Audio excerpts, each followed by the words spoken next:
Hello and welcome to Heart, an episode where we talk about all things men and women should talk about when they decide to marry. Joining me today is Anuradha Gupta, founder CEO at Vows for Eternity, and Geeta Sheth, who is a senior member of our communications team. So, Anu, when members come to us and talk to us about financial independence and their finances when they marry, is that something that is an important discussion before they find partnership? Well, I think there are a lot of things that go into finding the right person. Finances are one of those because I think ultimately that equates to a certain lifestyle, that equates to money does buy choices. I always believe that very, very strongly. And it's very important to come from a similar financial setup where so that doesn't put pressure on any one person after marriage, because that does bring another additional dimension to it post marriage. So it's very important to discuss that before one gets married so there are no surprises later on, for sure. Geeta, someone like you, and we've discussed this over the years as colleagues, we're all brought up differently. You're a mother of two daughters, one of whom is now married. I really wonder, did you think about this in bringing your daughters up as financially independent human beings? And was it conditioned in some sense to the way you were brought up? Oh, absolutely. Changes are happening all the time. 8 years at Vows for Eternity, I've seen social changes being driven by women mostly. When I was brought up, we were given education to be able to marry better. Today, definitely not the case. And with girls, you should do it all the more, because I think it's not a very secure world for them. Our times, the men were very happy to provide for you. All they expected in return was the nurturing, looking after their parents. And if you worked, you worked. I guess somewhere mothers do tell you, never tell your husband how much you make, and even then, it would overwhelm them. Today, the salaries overseas, and the salaries in India are very comparable. I just spoke to a girl who's 30, she's just come on board as a member. At 30, she's making 1.5 crores in salaries. And then she said, I make a lot more in bonuses. Geeta, do you think I should put it out there? I'd rather not. And I advised her, don't do it in the beginning. As you get to know the person, date him more, that's when you slowly, talk about it. Anu, is that intimidating? I really worry sometimes, and I think about it myself. If I, earn in that capacity, or even if I have to advise somebody, as we do so many of our members, would you be like, are men intimidated by women earning more? I speak to a lot of men and women. I don't think men are that intimidated by women earning more. I think for men, it's less about the money. It's a little bit more about the personality. I think they are intimidated by strong, very strong, independent women. And at some level, it becomes a little bit complicated, because with that level of financial independence, there comes a very strong woman as well most of the time. So there is undertones to that. But a lot more men are comfortable with women earning more than they are. I think it's the women who are less comfortable with that. While we talk of equality in this world today, and there is a lot of focus on, equality in a relationship, I do feel in a lot of ways it's very nuanced. Women still want the man to be earning more than them. They are always the hesitation I've sensed over the last few years. As more and more women are earning more than men, there is always that hesitation from women not being okay with a man who earns less than them. The other thing is, it's about, I think at the end of the day, there are so many things that go into a relationship. Two people should have to go with the flow when it's naturally, it feels right. Then you talk about money, as you do about so many other more personal things. There has to be a lead up to that. Whether it's for a man or a woman, I think it's the same. I don't make any distinction based on gender, but it shouldn't be in your face by any one person to the other. That's really important. It has to be softer. Relationship has to be about two people. It's still relatively new for women to be in that space where the salaries are so high or the earnings are so high. I think women are still also learning. I think we are still figuring out how that should be reflected in our conversations. Men are a lot more comfortable with that because that's been going on for generations. But women are sometimes it becomes more about what my title is, what my position is at work, and what my earnings are. And that spills over to personal relationships. And that's when it becomes a problem. You have to separate your personal and your professional life, and then it's not a problem. But social conditioning, one of the things, Geeta, we were talking about differences between how we were brought up versus how we want to bring our children up. Social conditioning, in some sense, plays such a large role in how we think about money. Why does this question come up in the first place? It's because we've been socially conditioned as a men being, the breadwinner, bringing in the money into a partnership. It's what you think about in terms of where your children will go to school, are you saving up for college, all of those things. And traditionally, it's always been the dad being that provider of that sum of money. And today it doesn't have to be the dad being the provider of that money. So are we then saying our children have to be conditioned to that as well? Because now when they see things, they're going to see the mom is bringing that to the table as well. And there is certainly a statistic that says that when mothers work, the tendency for daughters to work is definitely far higher. And is that something you see reflected in your own family life? Absolutely. In fact, when in our company, the getting to know process is very, very important. And, when I'm speaking to the men, I always ask them the question, are you comfortable with somebody who's as busy as you in work? And most say we are looking for equal partners. Yes, the gender roles have gotten very, very blurred. I mean, me being modern and having studied abroad, I still feel I was raised to make my husband and my children think that there is an unspoken hierarchy at home. There's papa, mama, kids, and today all that has gotten blurred. I mean, like you said, there's no single bread earner. They're both bringing food to the table. And they actually lash out when I say that there is an unspoken hierarchy at home, especially my younger one. She's only 21. It's a whole different ball game when she comes into the whole, marriage thing. But definitely, a working mother brings those kind of value systems. They see better, mutual respect between parents. I just feel it's a very, very rapidly changing world. And, in the beginning, I felt the men didn't have a choice but to keep up. Today, I think they're doing it more and more comfortably. They are looking for somebody equal, I actually really want to add to what Geeta is saying, because I think she's, I both from what I do at Vows for Eternity and also on a personal level, I have 2 kids. I have a son and a daughter. And I think it's very important for my daughter to be brought up seeing, and I think kids learn by osmosis. She needs to see that her mother works very hard, loves what she does, and the relationship between her parents is very equal. And equality is not only the financial angle, but because, whether it's the respect, the friendship, it's a very equal relationship between what me and Anand share. And it's important for her to realize that I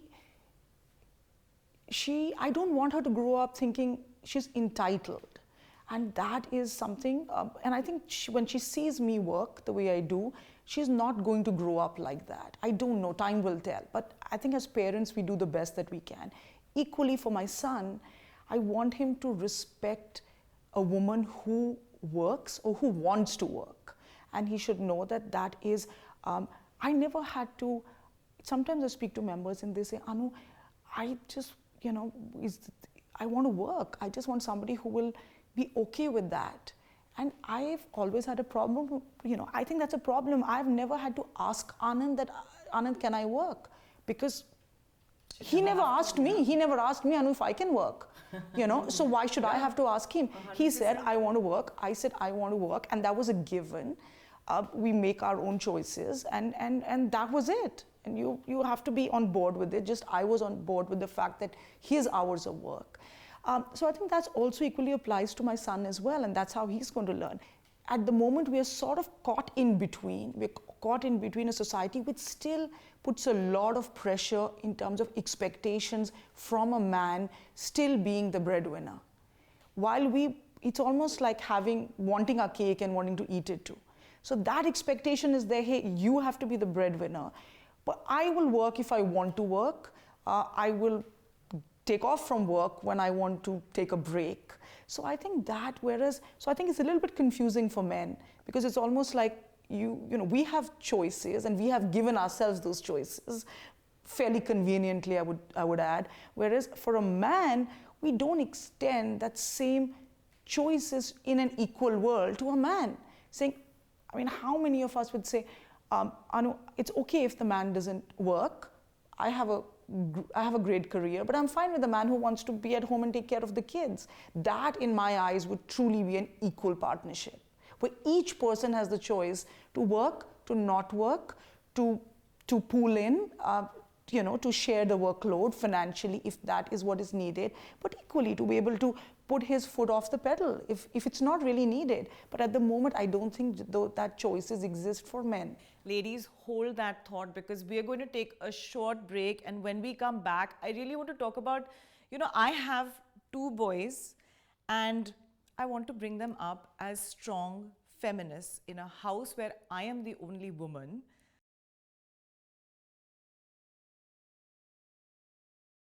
Welcome back. As we continue this conversation in Heart to Heart, I want to talk about my life and my children. I have 2 boys and a husband at home. Many times and they will not agree to this, but I do struggle to be heard. I have to put my opinion forward. And very often I have to actually turn around and say, you know what? I'm speaking. You need to listen to what I'm saying. But equally, I need to, as a woman, put their interests in front many times. I am the driver. I transport them to cricket games. I transport them to where they need to get to because they are children. And while that's fine, and I'm trying to socially condition them to become feminists and to actually believe in that equality, because they will have girlfriends and wives going forward that will have those strong equal relationships, working partners, bringing up a family together. Am I actually doing the right thing in saying girls don't need looking after? Do you think girls need looking after? I think by nature has intended men and women to be different, because we have different strengths. That is why it really is, Mars and Venus. The energies are very, very different. And with that come a lot of other different things. I think women really naturally are quite nurturing. However feminist a man might be and believe in equal relationships, that energy is something he'll never be able to bring to the table. In some ways, while we are bringing up our boys to be valuing equal relationships, I think there is a little amount of looking after that women need, girls need. But that doesn't mean that the relationship is not equal. It just means, I think our definition of equality needs to change a little bit. I think, it really should be about 2 people bringing different strengths to the table and us valuing that.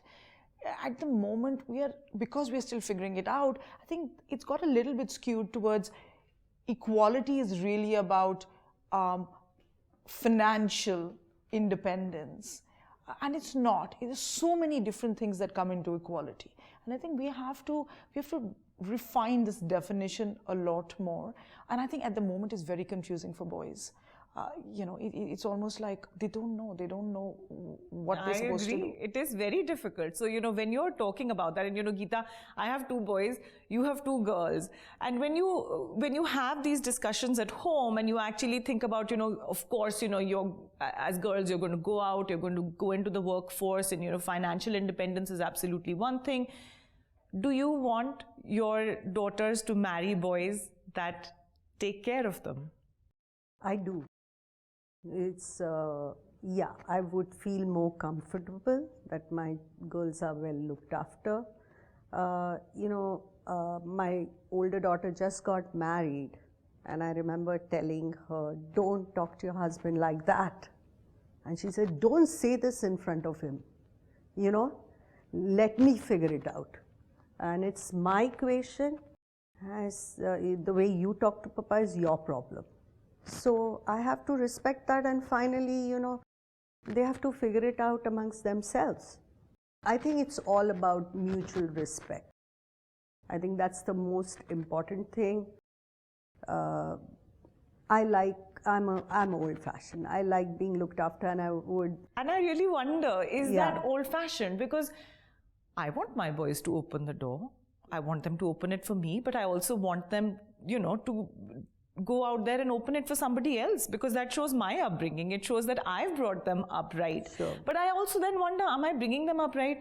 I mean, I certainly, as a woman, if I walk out of the door right now, whether man or woman behind me, I'll still hold the door open for the next person walking in.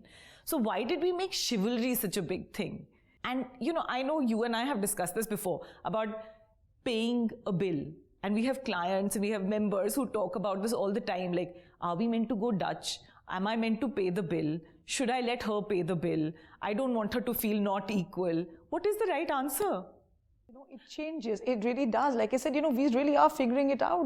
We've had instances where, 2 of our members have met, and before that, the guy has sort of really been a little bit of in a tizzy and said, Anu, the last experience I had, I said, I'll, chivalry, part of being, chivalrous, I'll pick up the check.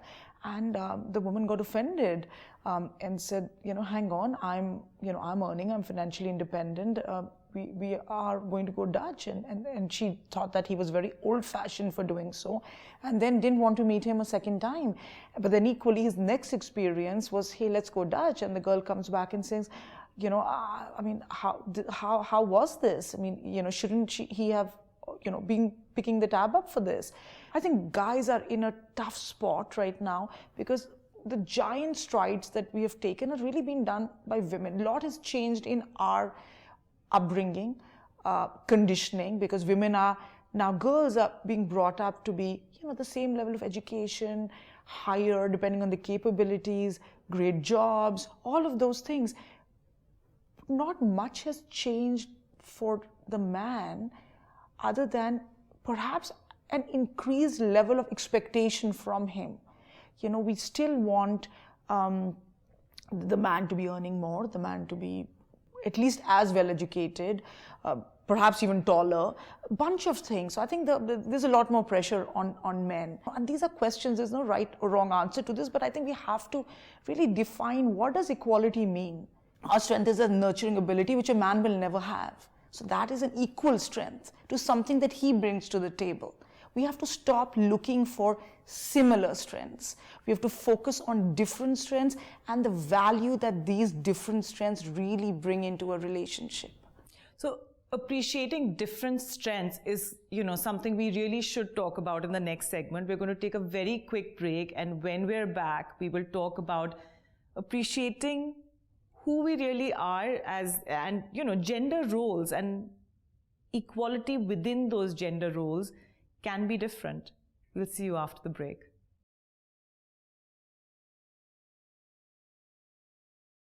Welcome back. In this last segment, we are going to carry on in the same vein as the previous segment, where we talked about equality being different and why it's different for men and why it's different for women. There's always that question of what men want, what women want. Geeta, I'm going to bring it to a completely different question. what do the mummies want, what the mummies-in-law want, what the daddies-in-law want, and what the daddies want. As parents, do we want different things for our children when they look for spouses than what our children actually want? So when my older one got married, I was very happy she married somebody well-to-do, because I thought, she's safe. She can work because she loves it.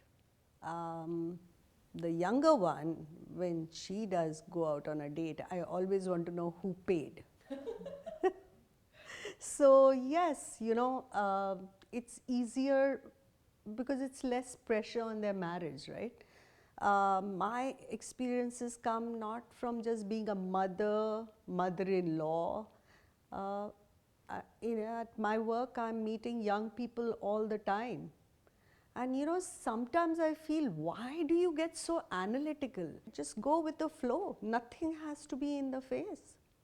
It's funny because when I met my husband, he was going off to business school. I worked every day. I always feel that, we only got married because one of us had a job at that time. Otherwise, we just never would have had the time to meet. And when we decided to get married, my parents, who I thought would be completely ecstatic, saying, "Arey wah, shaadi ho rahi hai," their first thought was like, what nonsense, he's not got a job, you're going to quit your job, what are you going to live on, It was one of those strange things, but it was one of those things, you went with the flow, you felt you would manage, you had savings, he had savings, and it wasn't that you were never going to work again, you were going to get back into the workforce and you would figure this out together.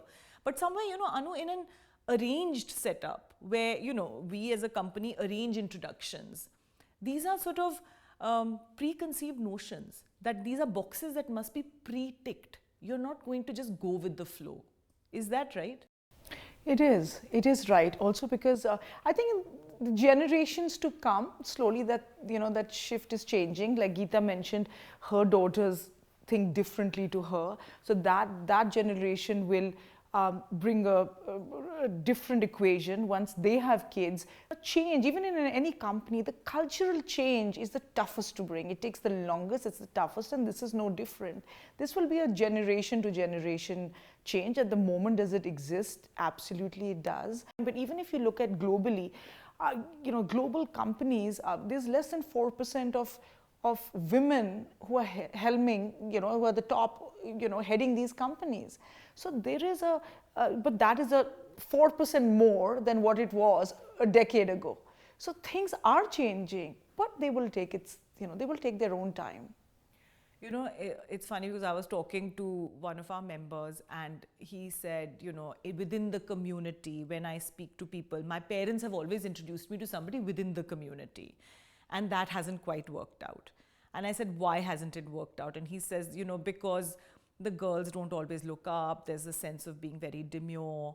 And, I don't feel that I'm intellectually stimulated in this conversation.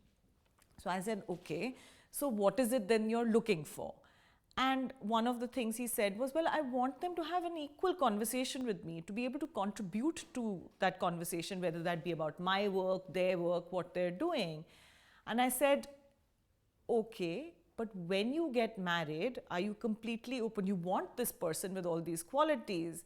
But one of the other things we discussed was you want them to focus on the home.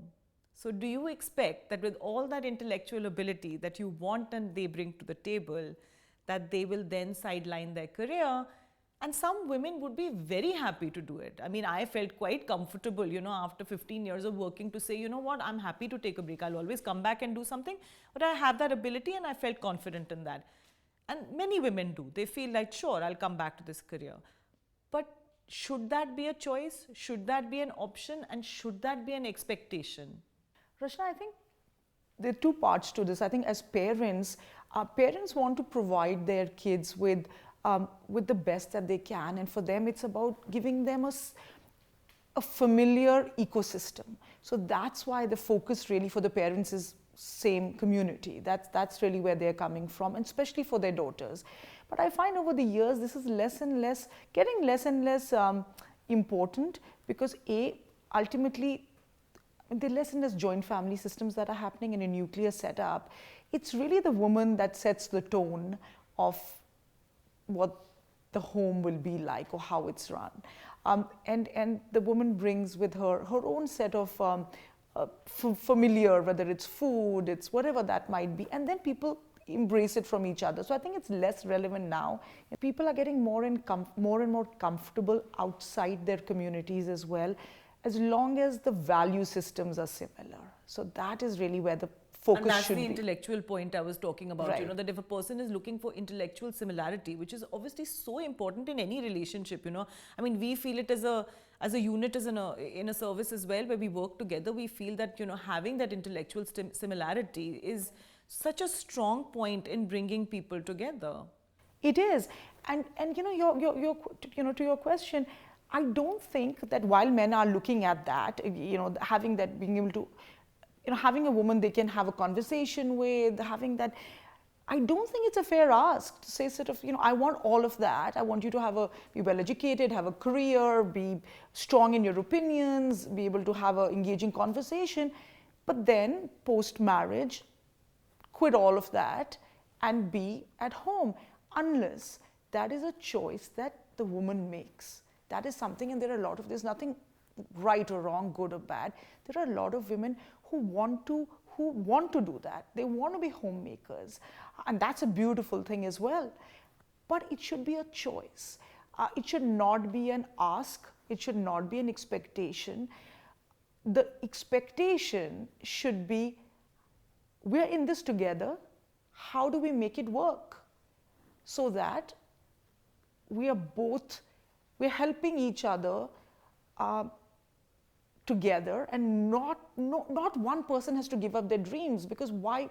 That is what a partnership should be. Otherwise, it's not a partnership. Even from my own experience, I mean, I have young kids. When they were very young, in the first few years, I never ever stopped working, because I love what I do. I didn't want to do that. When me and Anand spoke, we said we have to figure out a way to make this work for the both of us. So certainly I made some changes. I dialed down on my travel, certainly my international travel when my kids were very little in the first few years.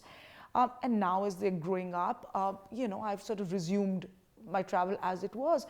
But we all, having each other's back is also that. It's a partnership. It is a partnership, and it has to be, because in my eyes, what is marriage otherwise if it's not a true partnership? Absolutely. What is it? I completely agree. Geeta, I'm going to do this quick question on, do you feel you have an equal partnership? 30 years plus being married? Yeah, yes. I think circumstances change, equations in a marriage change. First 10 years were roller coaster. I remember my father-in-law saying, "Oh, 10th anniversary, chalo, SSC pass ho gaye." I know that I would be able to look up to somebody who is more intelligent than me, because I would learn from him. It's not that for me, he just gets EQ from me. My mother didn't go to college. She got married at 18. My father was a gold medalist architect. But they sat, they talked. He asked her for, advice. And I'm saying, it's a lot of it is about respect, mutual respect. And if there is intellectual balance, it just gets easier. But you learn so much from each other. And really, I feel so strongly after this half hour of conversation that we've had that, equality, what we've learned is it's different. We need to respect that. And I really hope that, anyone listening to this understands that. Respect, going with the flow, and, more than anything else, you can have financial security, you can have financial independence, you can look for somebody who's better, you can look for somebody who's equal. At the end of the day, what makes relationships work is friendship, camaraderie, companionship, and above all, love. Thank you so much for watching.